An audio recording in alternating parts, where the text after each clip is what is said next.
வணக்கம். இன்றைக்கி வேர்க்கடலை துவையல் செய்யலாங்க. இந்த வேர்க்கடலை கடையில் வாங்கினதுங்க. இது ஏற்கனவே லைட்டாக வறுத்து தாங்க வச்சுருக்காங்க. அதனால் இதை மறுபடியும் வறுக்க வேண்டியதில்லை. இது அப்படியே இது மேல் இருக்கிற தோலெல்லாம் எடுத்துகிட்டு அப்படியே துவையல் செய்யலாங்க. தோலெல்லாம் எடுத்துகிட்டு வரலாங்க. வேர்க்கடலையை தோலெல்லாம் எடுத்துகிட்டு வந்தாச்சுங்க.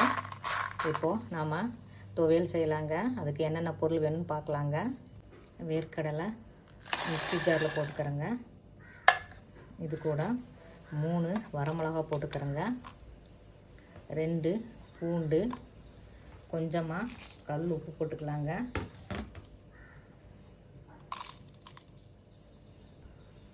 இது கூட 10 நிமிஷமாக ஊற வச்ச புளிங்க, சின்ன துண்டு புளி ஊற வச்சுக்கிறேங்க.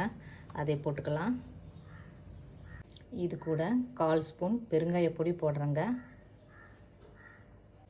அவ்வளோதாங்க. வேர்க்கடலை சட்னிக்கு தேவையான பொருட்கள் எல்லாம் போட்டாச்சுங்க. இதை தண்ணி விடாமல் முதல்ல கொஞ்சம் அரைச்சிட்டு வரலாங்க. கொரகரப்பாக அரைச்சிட்டு வந்து பார்க்கலாங்க. வேர்க்கடலை துவையலுக்கு கொஞ்சம் கொரகரப்பாக அரைச்சிட்டு வந்தாச்சுங்க. இந்த மாதிரி தண்ணி விடாமல் முதல்ல இந்த மாதிரி அரைக்கணுங்க. கொரகரப்பாக அரைச்சி கொஞ்சம் இந்த மாதிரி எடுத்து விட்டுட்டு அதுக்கப்புறமா கொஞ்சமாக தண்ணி ஊற்றணுங்க. இப்போ இதையும் அரைச்சிட்டு வரலாங்க. வேர்க்கடலை துவையல் அரைச்சிட்டு வந்தாச்சுங்க. கொஞ்சம் கெட்டியாகவே அரைக்கணுங்க. இந்த மாதிரி கொஞ்சம் கொரகொரப்பாக அரைக்கணுங்க. வலுவலுன்னு அரைக்கக்கூடாதுங்க. இந்த மாதிரி கெட்டியாக இருக்கணுங்க. இது தாளிக்க வேண்டியது இல்லைங்க. இப்படியே எடுத்து இட்லி தோசைக்கு எல்லாம் தொட்டுக்க ரொம்ப நல்லா இருக்குங்க. அதை விட சாதத்துக்கு பிசைஞ்சு சாப்பிட ரொம்ப நல்லா இருக்குங்க. உங்களுக்கு தண்ணி மாதிரி வேணும்னா இது கூட கொஞ்சம் தண்ணி விட்டு தாளிச்சிக்கலாங்க. தாளிச்சிட்டு இட்லி தோசைக்கு சாப்பிட்டுக்கலாங்க. ரொம்ப டேஸ்ட்டாக இருக்குங்க.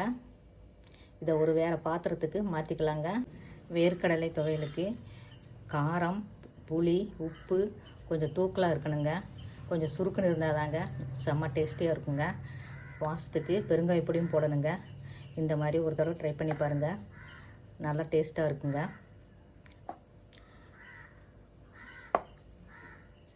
அவ்வளோதாங்க. வேர்க்கடலை துவையல் ரெடி ஆயிடுச்சுங்க. இந்த வீடியோ பிடிச்சிருந்தால் லைக் பண்ணுங்கள், சப்ஸ்கிரைப் பண்ணுங்கள். வீடியோ பார்த்ததுக்கு நன்றிங்க.